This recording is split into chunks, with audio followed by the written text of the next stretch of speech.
Нарын облусунун Ат башы районундагы арпа жайлоосунда ток менен балык кармап жатат деген Кытай жарандары аныкталып, милицияга жеткирилди.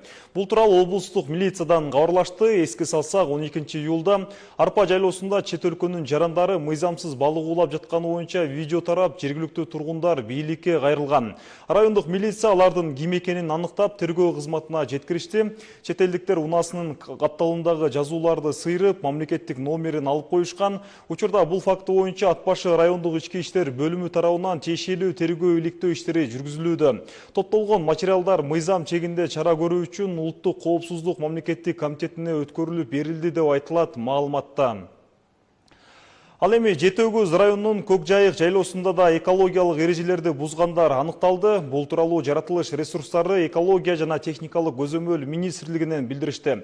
Маалыматка ылайык, министрликке караштуу экологиялык жана техникалык көзөмөл кызматынын инспекторлору жайлоодо рейд өткөрүшкөн. Натыйжада таштандыларды белгиленбеген жерлерге ыргытуу жана саркынды сууларды түз агызуу фактылары аныкталган. Мыйзам бузуулар боюнча жалпы 6 административдик протокол түзүлүп, жоопкерчиликсиз жарандарга жана эс алуучуларга карата жалпы суммасы 62 000 сом өлчөмүндө айыппул салынды.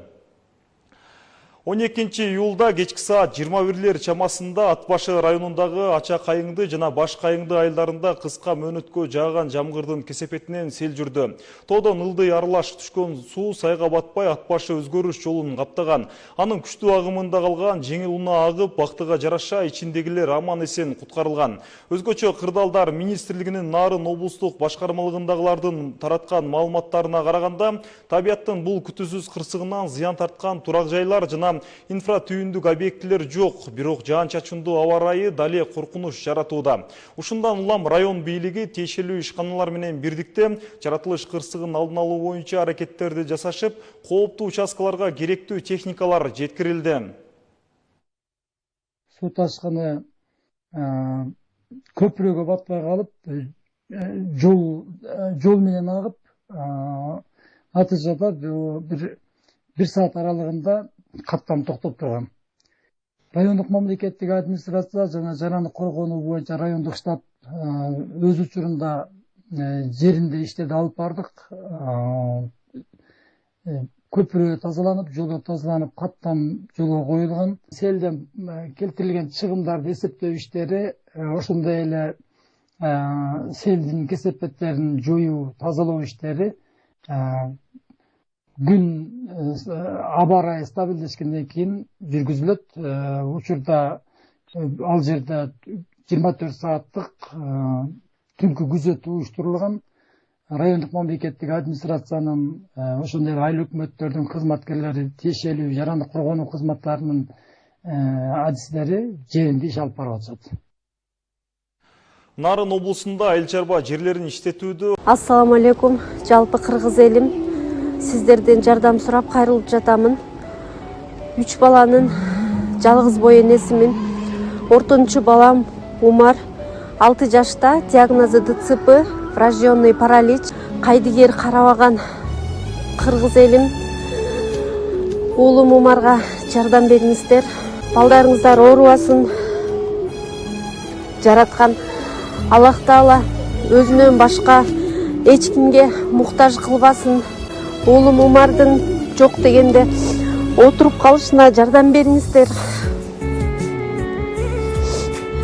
Балам жок дегенде өзүнүн тамагын өзү ичкенге жардам бериңиздер, суранамын. Уулум Умарды таштабаңыздар.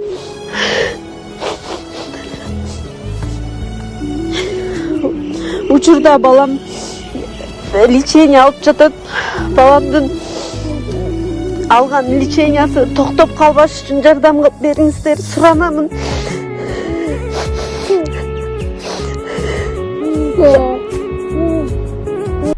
Президент Садыр Жапаров кабар агенттигине социалдык тармактарда кызы Жанайымдын алтын балалык борборунда балдарга белек таратып жаткан видеосуна байланыштуу түшүндүрмө берди. Саламатсызбы, Садыр Нургожоевич. Соц тармакта кызыңыз Жанайымдын алтын балалык борборунда балдарга белектерди таратып жаткан видеосу тарады. Бул сизди пиар кылуунун бир бөлүгүбү же балдарыңызды саясатка аралаштыруу аракетиби? Ушул боюнча сиздин комментарий. Саламатчылык эч кандай пиар дагы эмес, саясатка аралаштыруу дагы эмес. Буга чейин айткандай эле балдарымды да, жакындарымды да саясатка жана мамлекеттик иштерге аралаштырбайм. Эгер андай аракеттер болсо, эбак эле билинет эле да. 10 жыл курулушу бүтпөй турган алтын балалык балдарды реабилитациялоо борбору менин тапшырмам менен курулуп бүткөн. Аймактардагы балдарыбыз, айрыкча аз камсыз болгон үй-бүлөлөрдүн балдары үчүн аз да болсо жайкы эс алуу уюштуруп, жакшы эмоцияларды тартуулайлы деген максатта 3 жыл мурда курулушун аягына чыгартып, керектүү эмерек жабдыктарын алып бергенбиз. Жыл сайын бул борборго өлкөбүздүн булуң бурчунан балдар келип эс алып, бири-бири менен достошуп, эс алып кетишет. Анан жыл сайын эле Айгүл балдардын көңүлү көтөрүлүп калсын деп белек бечкектерди тапшырып келет. Бул жолу да бармак. Бирок кудалар чакырып калып, Айгүл экөөбүз ал жакка кеткенбиз. Анан атайын жекшембиге пландалган иш-чара. Балдар күтүп калышты. Томсоруп калышпасын, сен барып тапшырып кое берчи деп кызыбызды жөнөтүп коюптур. Жанайым балдар үчүн белекеделген шорта, футболкаларды таратышып коюп эле кете берген. Жалпыга маалымдоо каражаттары болгон эмес. Маалыматты эч жакка чыгарбай эле белектерди таратып коелу дешкен. Ал жакка келгендердин арасынан бирөөсү телефонго тартып, анан социалдык тармакка чыгарып жибериптир. Муну саясат кылыштын деле кереги жок. Кутмандуу күнүңүздөр менен түз эфирде жаңылыктар, аны мен Нурасан Бактыбеков таныштырам. Бүгүн Манас эл аралык аэропортунун масштабтуу реконструкциялоодон кийин негизги кире бериши жүргүнчүлөр үчүн толугу менен ачылды. Ал эми толук 31 августта пайдаланууга берилет. Жүргүнчүлөр заманбап терминал жана кызматтарды колдоно алышат. Жылдан кийин Манас эл аралык аэропортунда ири өзгөрүүлөр болуп жатат. Учурда аталган жерде жаңылоонун жана кеңейүүнүн соңку этабы жүрүүдө. Өлкөнүн башкы аба майданы жаңы мүмкүнчүлүктөрү жана заманбап шарттары менен эгемендүүлүк күнүнө карата толук пайдаланууга берилет. Бул жак болсо жаңы курулган жер өзү. Мунун баары эчтеке жок болчу. Мурун бул жакта благоустройство эле болуп турчу. Стоянка болуп колдонулчу мурун эски кезинде. Азыр мына толук кандуу астына салып, лестница, лифт бул жакка и эскалаторларын баарын койдук. Болгон биздин өзүбүзгө келип аткан жарандарыбызга болгон шартты бул жакта түзүп берип, бүттүк десек болот.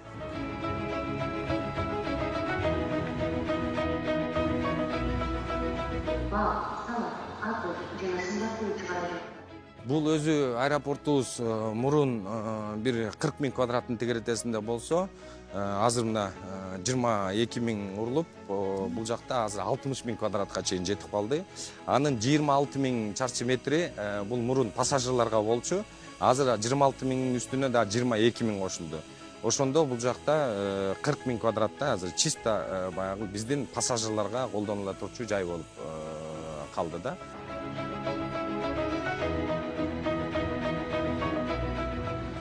Бул жактарда болсо өзүңүздөр көргөндөй мына азыр LED экран болду. Мунун узундугу 100 метрден ашык болот. Бул жакта болгон маршруттар, расписаниялар бүт баары ушул жакта чыгат.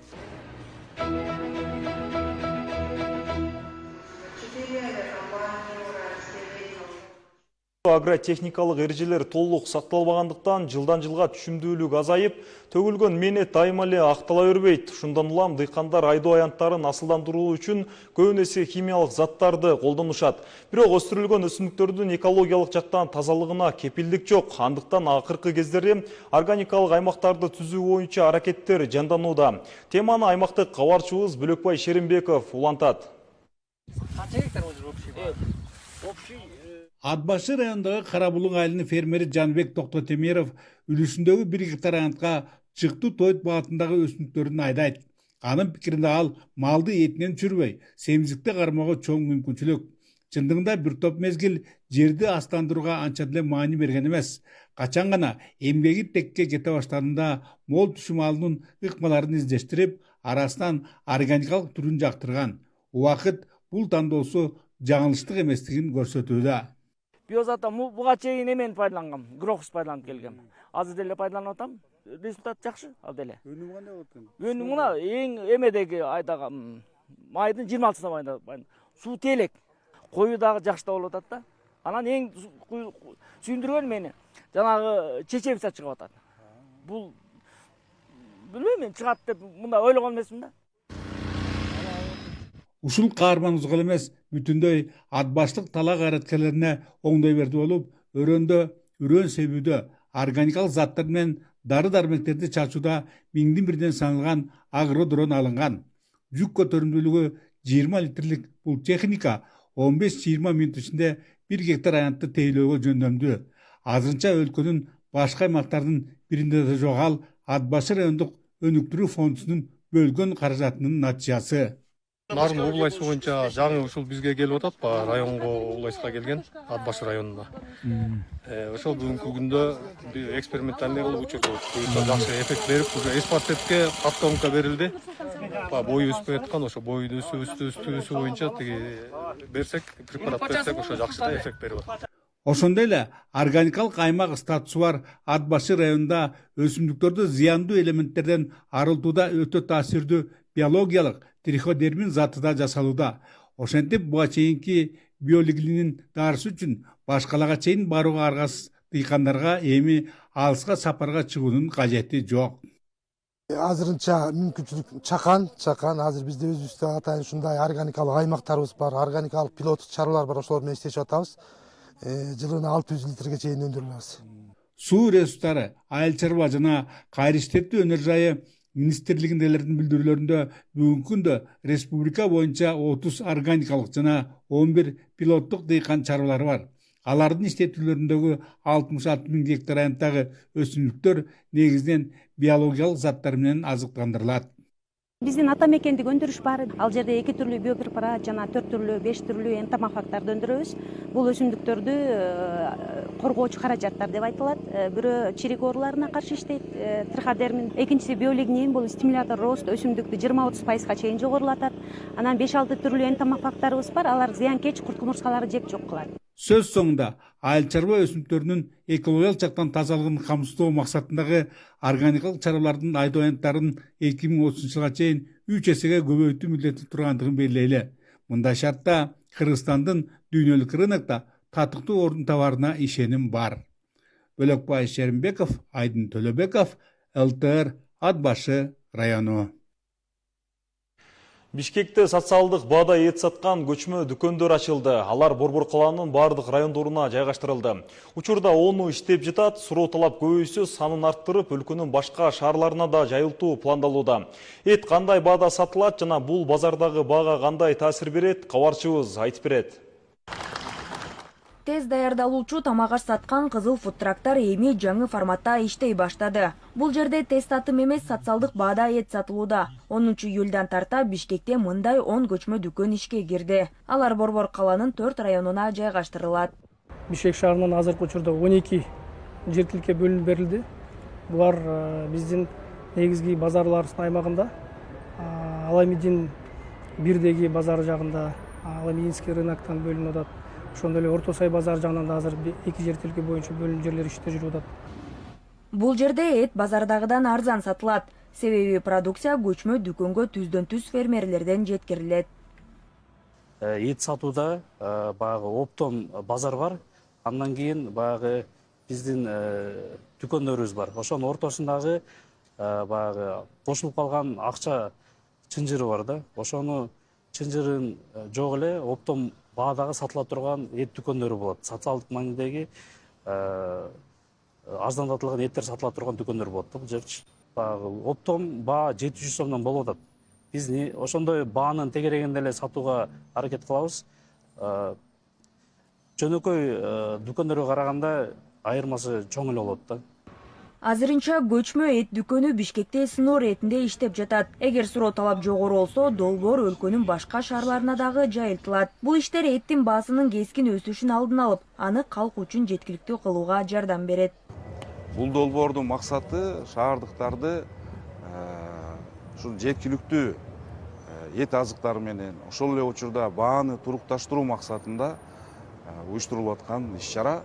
Бул долбоор кыска убакытта эгерде өзүнүн жакшы жыйынтыктарын көрсөтсө, бул дагы масштабталат, көбөйөт, шаардын ичинде 30-40ка чейин алып барылат. Эгерде шаарда жакшы жыйынтык берсе, бөлөк шаарларыбызга дагы ушул долбоор ишке ашырылат. Министр ошондой эле быйыл күзүндө малды экспорттоого коюлган чектөөнү алып салууну пландап жатканын билдирди. Анын айтымында быйыл жаан-чачын көп болуп, тоют маселеси жакшырды. Бул малдын баасына жана келечекте эттин наркына оң таасирин тийгизиши мүмкүн. Мындан улам малды жана эт азыктарын экспорттоо кайра жанданат. Айсана Бакытбекова, Абдыкадыр Турсунбай уулу, ЛТР, Бишкек.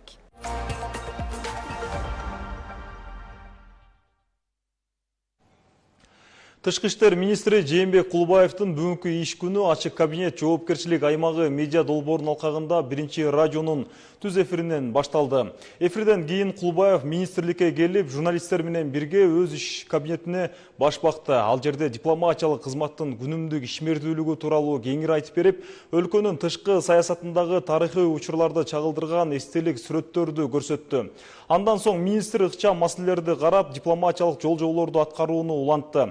Ал Катардын мурдагы эмири Шейх Хамад бин Халифа аль-Танинин дүйнөдөн кайткандыгына байланыштуу аталган өлкөнүн тышкы иштер министрине көңүл айтуу телеграммасын жөнөттү.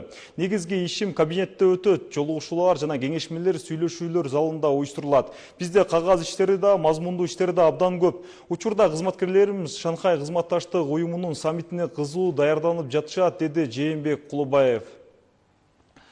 Өлкөдө 14-18 июлда аномалдуу ысык аба ырайы күтүлөт. Бул тууралуу Кыргыз гидромет кызматы шашылыш билдирди. Абанын күндүзгү температурасы Чүй, Талас, Ош, Жалал-Абад, Баткен облустарынын өрөөндөрүндө 38-40 градуска чейин. 16-18 июлда Чүй, Ош, Жалал-Абад, Баткен облустарынын айрым жерлеринде 41-43 градуска чейин жогорулашы мүмкүн.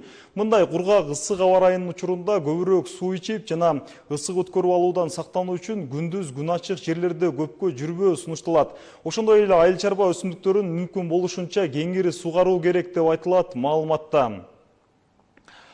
Агартуу министрлигинде коррупциялык тобокелдиктердин алдын алуу жана ички көзөмөл механизмдерин өркүндөтүү маселелери каралды. Маалыматка ылайык, аппараттык кеңешменин алкагында башкы прокуратуранын коррупциянын алдын алуу маселелери боюнча ыйгарым укуктуу өкүлү Орозбек Бердибаев баяндама жасады. Жыйында мамлекеттик антикоррупциялык саясатты ишке ашыруу, президенттин жарлыгынын жана коррупцияга каршы аракеттенүү жөнүндө мыйзамдын талаптарын аткаруу маселелерине өзгөчө көңүл бурулду. Ошондой эле билим берүү уюмдарында мыйзамсыз акча чогултууларды алдын алуу жана бөгөт коюуга өзгөчө көңүл бурулду. Министрликтен белгилешкендей, системадагы коррупциялык көрүнүштөрдү жоюу багытында туруктуу иштер жүргүзүлөт. Мына ушуну менен бул чыгарылышты жыйынтыктайбыз. Күнүңүздөр көңүлдүү улансын.